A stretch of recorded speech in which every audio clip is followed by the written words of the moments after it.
are into week 3. So I have updated the first 2 weeks in the group. So obviously if you're joining us for week 1, which is really 3, definitely check that out. So today, kind of an overview we'll be getting into. We'll be talking about how to face challenges, how to get out of overwhelm, which is one of the main things that a lot of people, especially in obstacle race training, have to deal with. They just get overwhelmed and paralyzed by all these decisions they have to make. And just generally, when you're talking about taking on priorities, chasing after something you want in your life, you are going to experience this, I don't know what I'm doing, there's so much happening, what do I do? And you get into this paralysis state. So we'll talk about how to get over that. And then we'll also address elements of signing up for the right race. I'm gonna touch upon this. I have deeper trainings on this within the group, and I'll explain how to access that if you haven't already, and just we'll go into a little bit on how to deal with it. Okay, so this was a couple years back at the World Championship Warrior Dash. Warrior Dash no longer exists, but back in the day they had these kind of like, this was like the first big ticket like obstacle race competition. It was $100,000 cash prize for the winner. So they brought out all of the talent for this one, right? It was like, you had to qualify for it, I think. My buddy and I were up here, this is Tim, it's my old roommate. We had run a half Ironman earlier in the year, so we're like, I think we're qualified. So we just emailed them, we just like petitioned them to add us, and they added us. But leading up to this, we were going back and forth about like the racing, right? So we were kind of doing our own training, and he was like talking much trash, like, oh, we're doing the competitive wave, so like we're actually racing against each other this time. So it's like, oh, I'm gonna beat you on this one. I'm just like, it's not gonna happen. So we kept going back and forth, back and forth.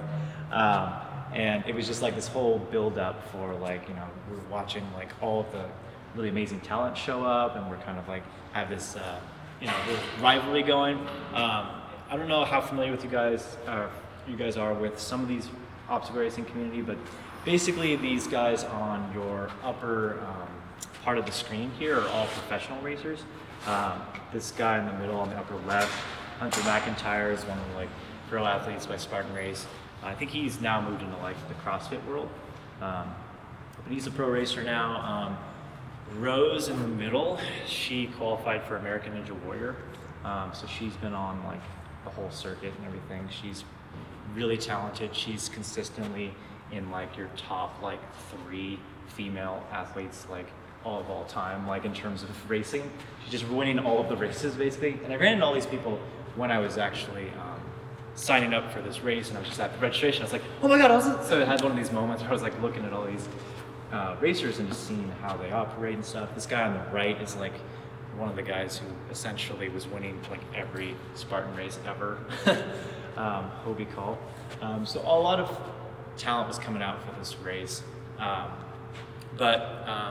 You know, I like just barely beat my buddy, but we ended up, you know, kind of going head to head on this race. But it was a really cool experience just being around this group and just actually knowing that, okay, this isn't the first time I've done one of these races. I understand what I'm getting into, and I've kind of accepted the fact that this is going to be challenging, and I'm going to dedicate myself to actually training properly for these races. Right? It's not just like your typical front run. Right? So that kind of brings me to this week's focus, which is accepting your challenge.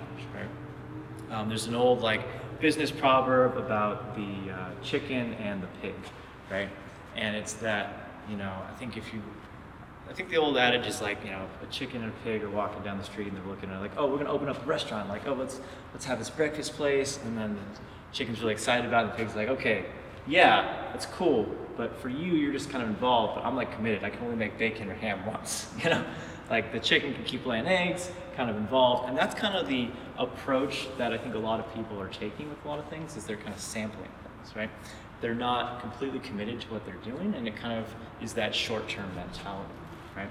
So when you think of like when you're involved in something, you're kind of thinking, okay, what can I get out of this? What am I trying to do here? But like you're just really interested and you're not really fully committing to it. But as opposed to when you're like really committed to something, you're actually looking at the longer term vision of what you're creating, and you're thinking like past just that initial difficult part of, okay, I'm going to do something and it's challenging, right? But you're thinking about, okay, what am I creating here? How am I going to contribute? And it kind of brings us back to what we talked about last time with successful and unsuccessful people.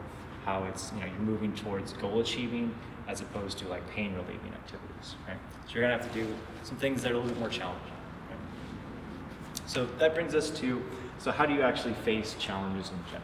So I've come up with about 7 tips just for how to frame that initial decision when you're facing a challenge in your life or on the course.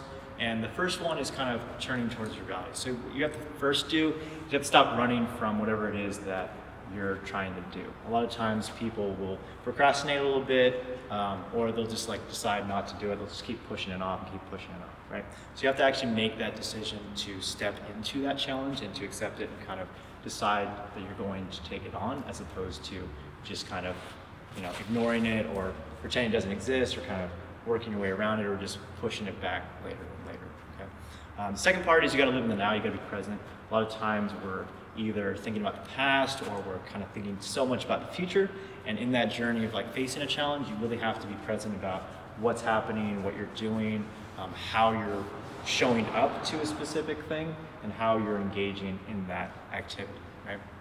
So many times people will, you know, kind of disqualify themselves by showing up to an obstacle or showing up to an event or showing up to a project they've already lost because they're just thinking, oh, I can't do this, I'm not going to do this, this isn't going to work for me. And that they're completely ignoring the fact that they haven't even done anything yet. They just already psyched themselves out of doing something, right? So the third thing is you got to give this time. Anytime you're dealing with any type of challenge or any type of project or something that's long-term, we're talking about, you know, changing mindsets and beliefs here, it's going to take a while, so you have to give it time. You're trying to find out what works for you, and that is something that only you're going to know what feels right, what actually works, and that comes just through trial and error. But also you got to really pay attention to how you're feeling in those moments, right? And you can only do that by really giving it time and not rushing that whole process.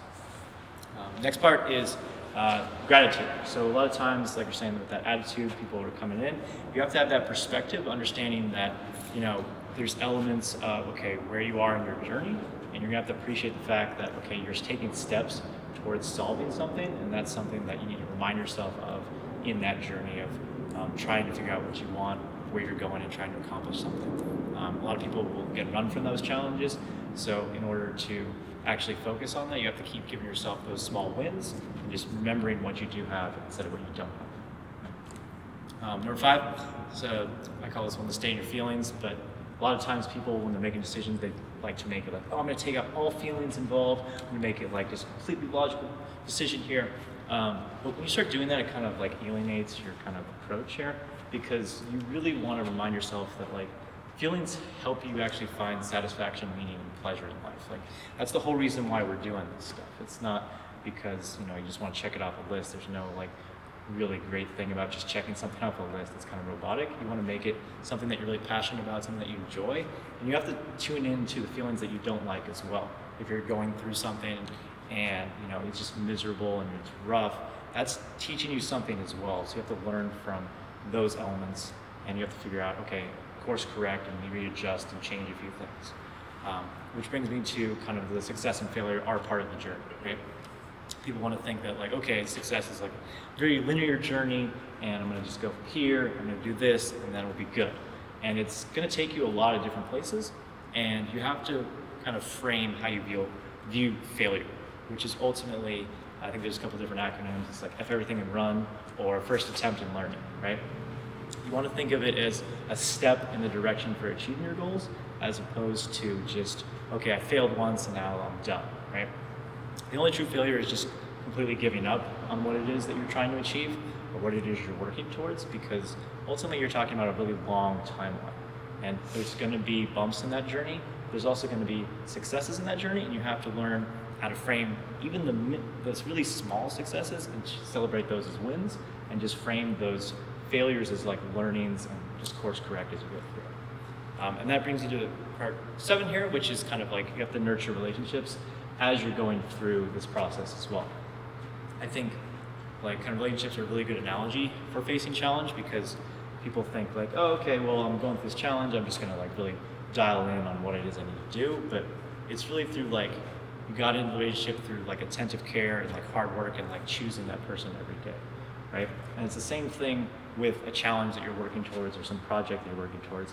every day you're choosing to focus on that, you're choosing to put some time into it, you're choosing to actually like put your best foot forward. And that's how you have to really approach any type of challenge, is like, is this the best version of me showing up on a daily basis? Am I putting in the work that I need to actually move forward, right?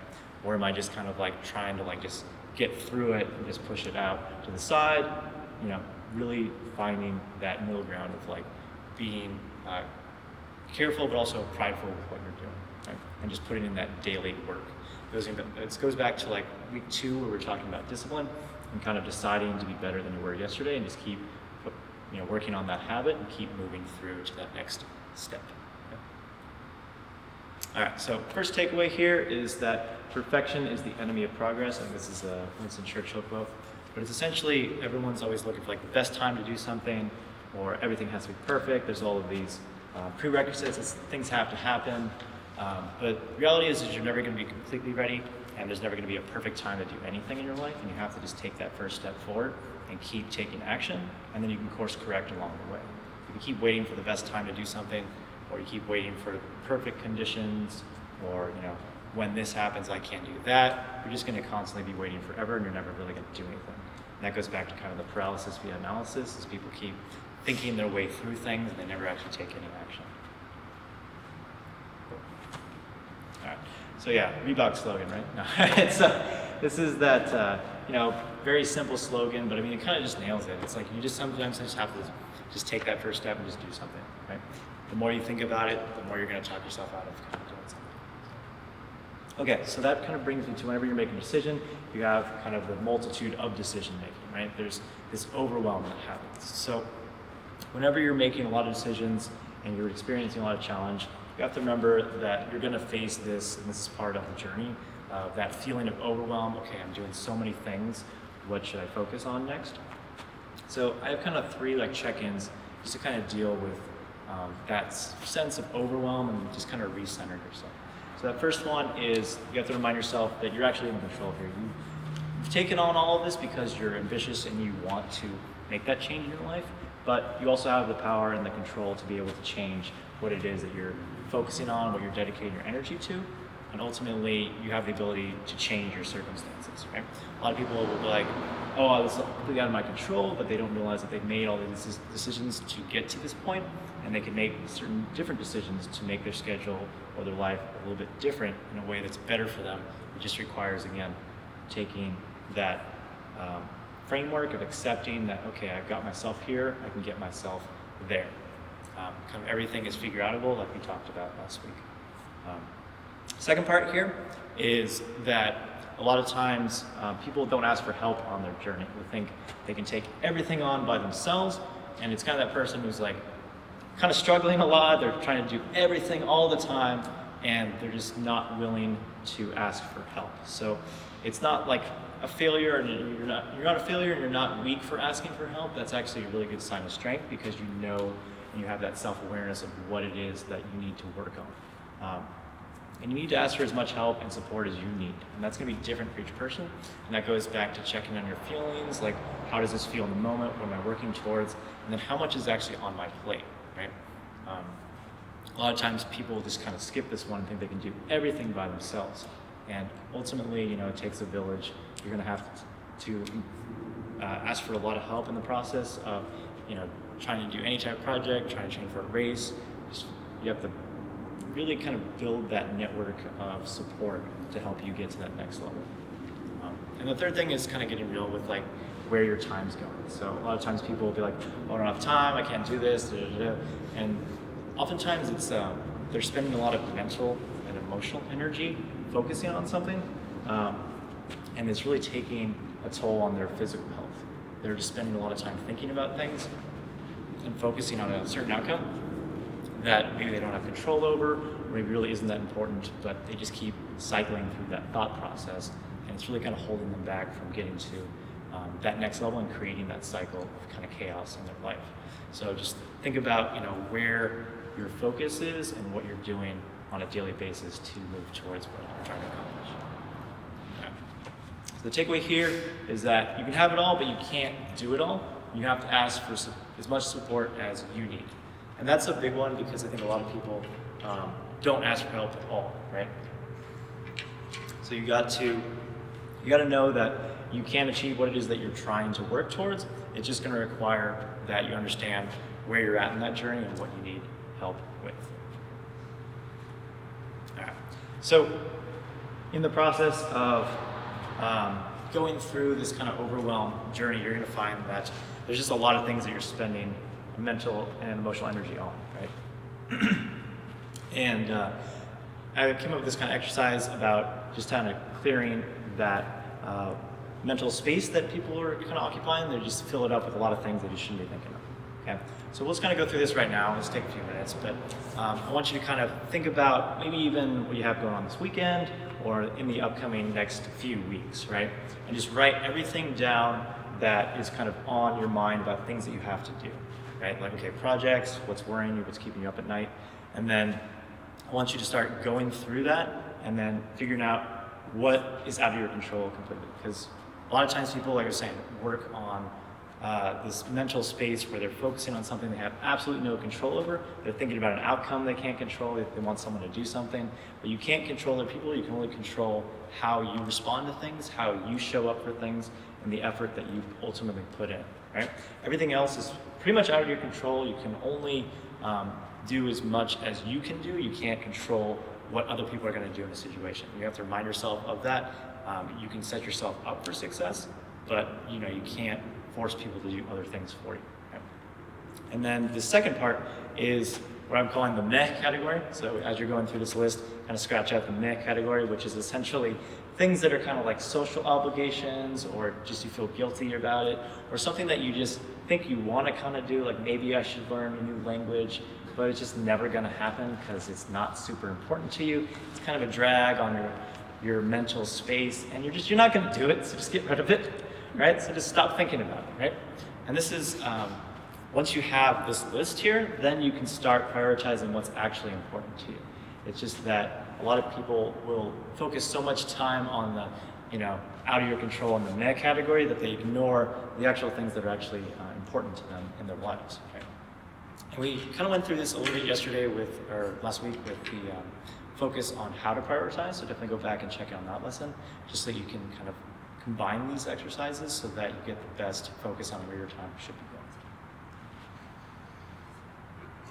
going. And I'll post this again in the group, but just try to actually go through your schedule as you're going into the following week about what it is that you can actually focus on, as opposed to just thinking about things that really aren't going to help you move towards it. All right, so takeaway here is that clarity comes from engagement, not thought. So the more that you keep thinking about things, the more that you keep cycling through that thought process, the less likely you're actually to do anything. And that's because you're not actually taking action when you're just sitting down and thinking things through. So you have to this is why writing exercises are really kind of important, because you're actually doing something, you're actually creating that kind of mental connection there, what actually bringing what's in your mind on the paper. So that's why there's a little bit higher result for people who write down their goals, who write down what's important to them, or just find a way to take notes about it, because you're engaged in the process, you're more committed to doing it, and you're less likely to drop off on what it is you're focusing on. So just know that in taking action, that path is going to become a lot more clear, and it's through action that you're ultimately going to overcome that overwhelm. Cool. So it goes back to that kind of Yoda quote of the do or do not, there is no try. A lot of people will try to do something, which means they're just interested in it.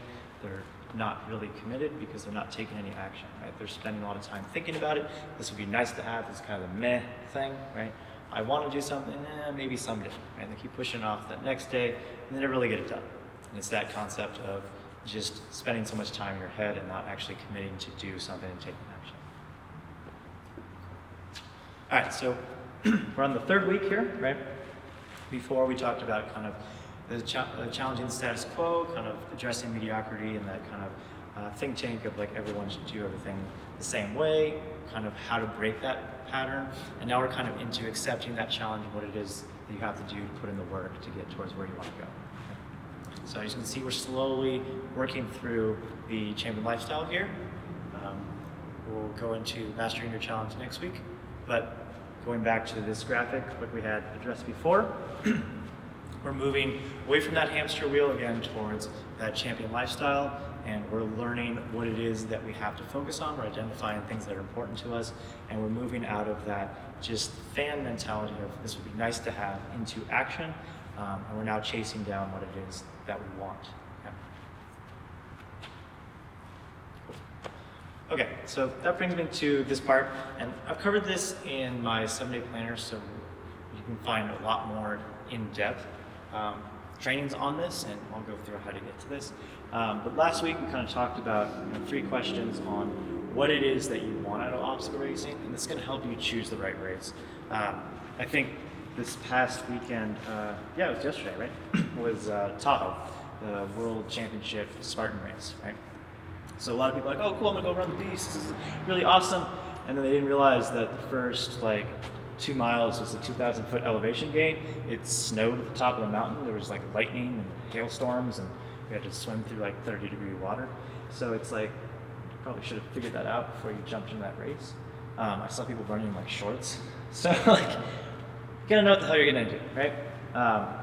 So that goes back to, okay, where you're at in your journey, what do you want to accomplish out of this? How do you want to feel during it? How much time do you realistically have dedicated to something like this?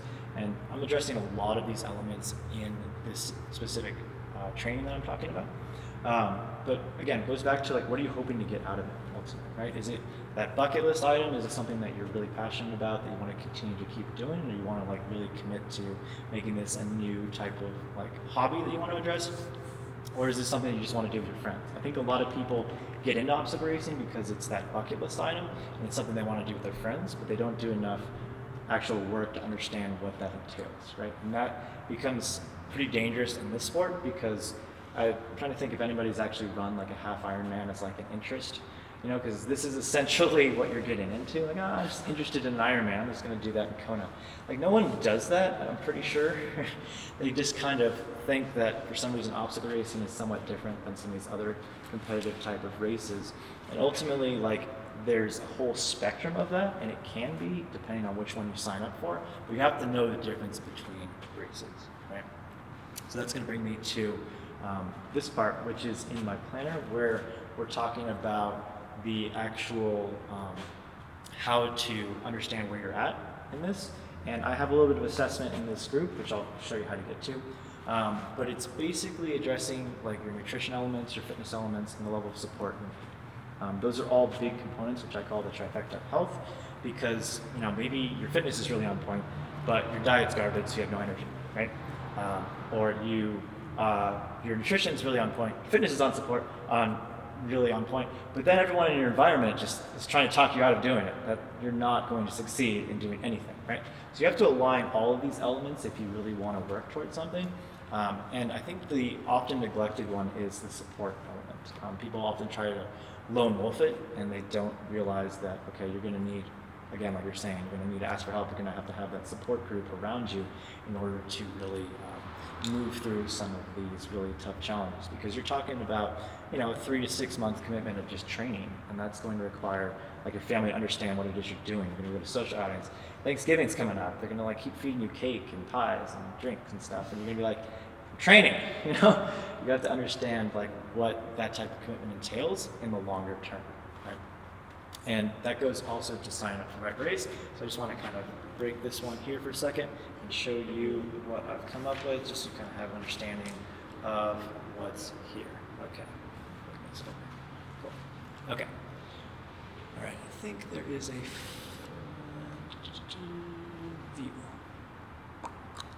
Okay. There we go. Okay. Cool. Okay. So I'm going to try to do this with some screen. Okay. So I put together a little bit of a chart here, and you'll have access to this again in the training.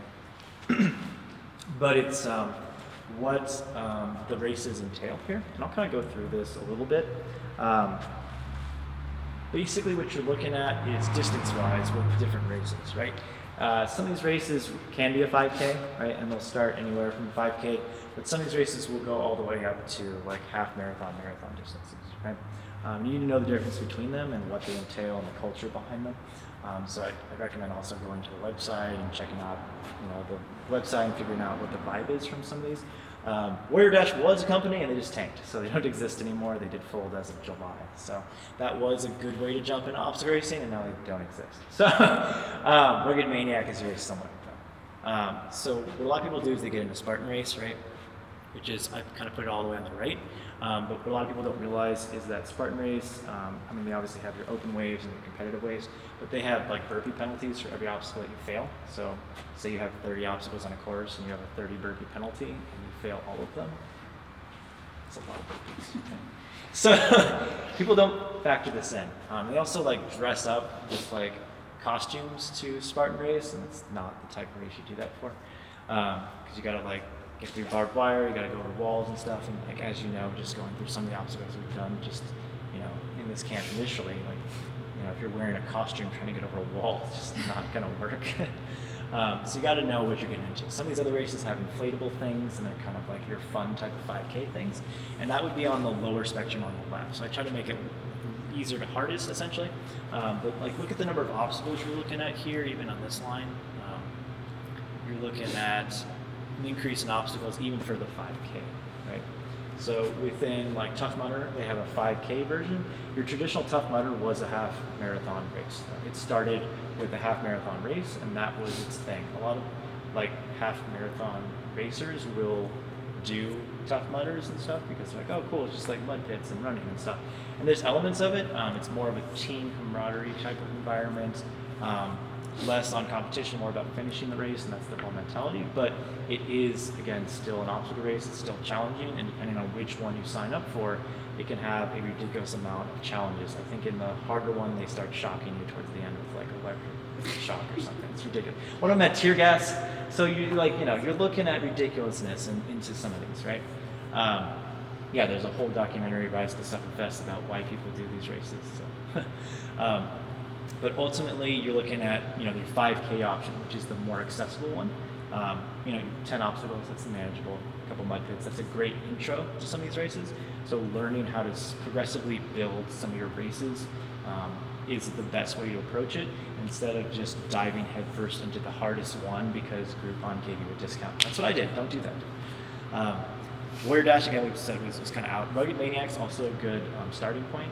It's about 25 obstacles, but you're looking at somewhere in the middle range in terms of difficulty. No penalties for failed obstacles. You can just spend as much time as you want on some of these things. And then one of the more popular ones that's gaining steam, a little more on the East Coast. I'm not sure if it's in the West Coast yet. I haven't seen as many races.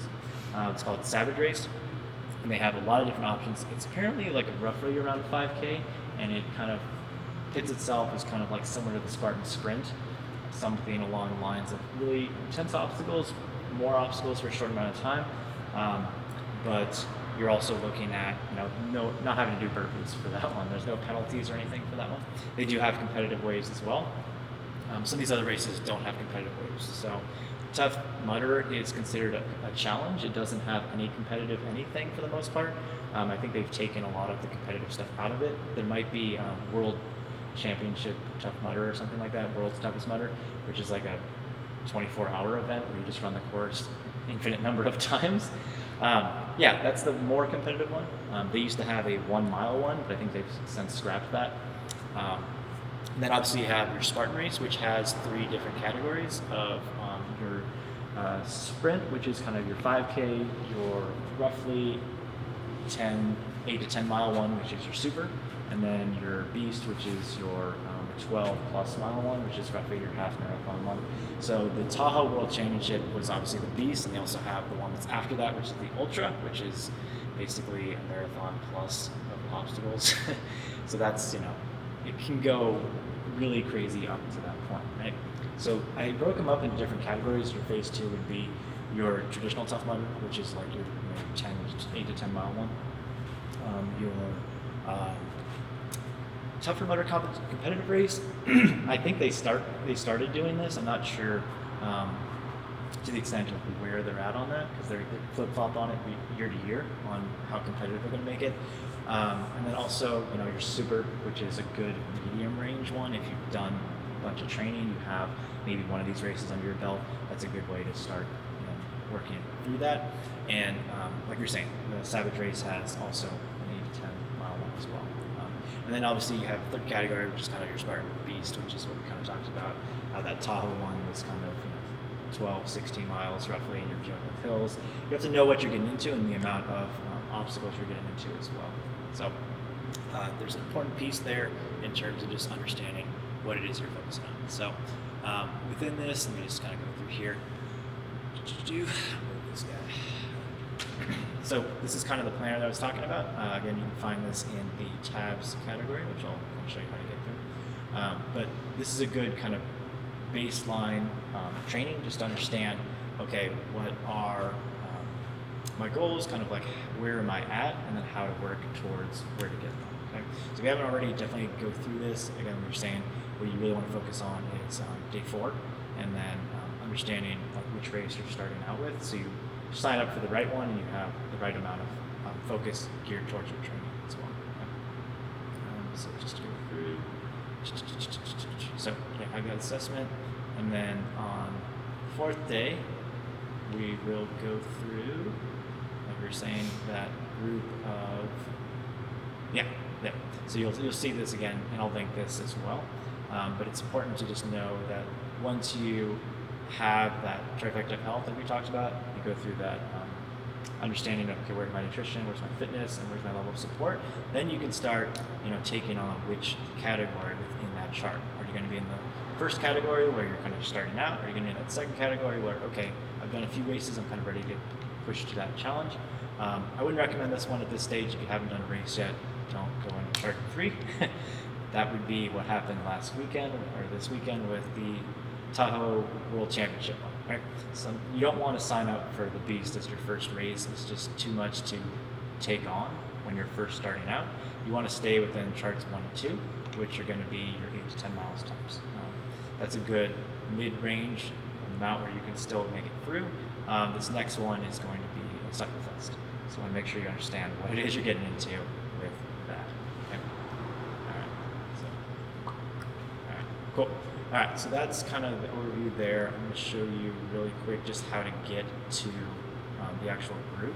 So let's go into the group real fast, just because I've been tagging a lot of people in this group, but I don't think people have actually gone through the actual group. So on the tab area here on the side, it's going to have the units, right, where we'll actually have all the lessons. Mobile version is going to be slightly different, but as you know, I'll kind of organize it based on patterns, right? So each week we'll have the actual focus with the presentation and the slides, and then I'll go through any additional resources we have are also going to be tagged here. So this is where you find it, and you can slowly go through. The other thing I want you to focus on is the files tabs. Any type of longer documents that I upload, can be found here, right? So the one that I think you need to pay attention to here are these two. This is when you're getting ready for a race, kind of a checklist, and this is the planner that we talked about, right, where you can get access to the planner. Okay, so that's how you actually find it. I don't think I actually told everybody how to find it, which I think I needed to do earlier. So that's definitely something that you want to go through.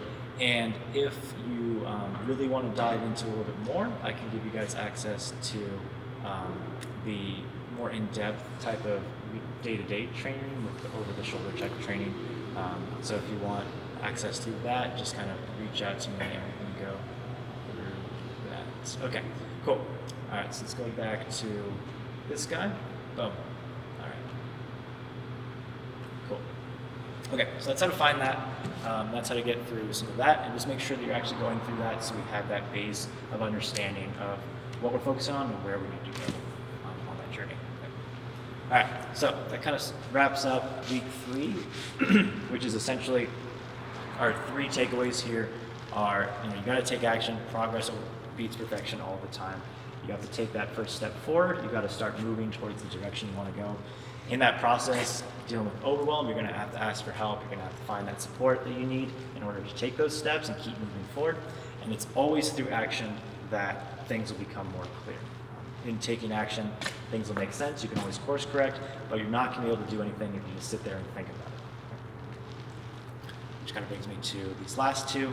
I'm not sure, I'm not super familiar with this cartoon, but it's basically saying that, I'm just going to read it for it, but the guy's talking about something that he just went through some kind of workout and he's just dying here.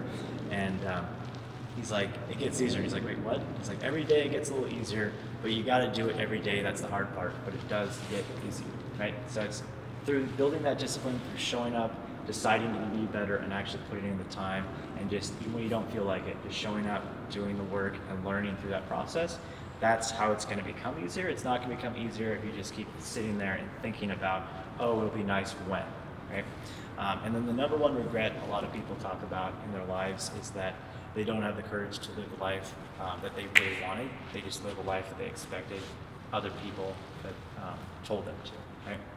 So in that process of going through that journey, you're going to find a path that makes the most sense for you, and that's only something that you're going to know, but you have to take action. And in order to get there, it's those small steps over time and keeping that framework of what you're trying to accomplish in the longer term. Okay? All right, cool. All right, so that is week 3. Boom. All right. Woo. Can I ask you about the Spartan Stadium? Yes. Is that Yeah. similar to a sprint? That is a sprint. So the Oh, stadium okay. is a sprint. So it's just a variation on the sprint. It's like a subcategory. I'd say that's actually the best place to start if you want to start on any type of Spartan race. So like for November, a lot of people are doing the November one. I think that's a great starting point. It doesn't have any mud. You're just running through like a stadium. So for the San Francisco one, for this one, at the Giant Stadium, it's Oracle Park now. Like they keep renaming the stadium. So that was in November? Yeah, it's in It was November. December last year. Lot Yeah, it was lot of December stairs. last year. It was, yeah, they changed a little bit. Yeah, we did that one together actually. That was my first. Yeah, it's good. That's a great starting point. It's very much like kind of like a boot camp type of thing, like you'd see here, with just a lot more running, right, and stairs. So that's a great starting point because you don't have to deal with the mud element, and you get to kind of experience that competitive nature of running through a course and understanding, okay, what the obstacles are like without having to deal with the element of like, okay, additional mud and like slipping all over the place, right? So that's how you can start building that confidence, getting through some of the obstacles, and then building the skills that you need to overcome some of the things, and like take a mental note of like, okay, I struggled with this obstacle, I need to work on that.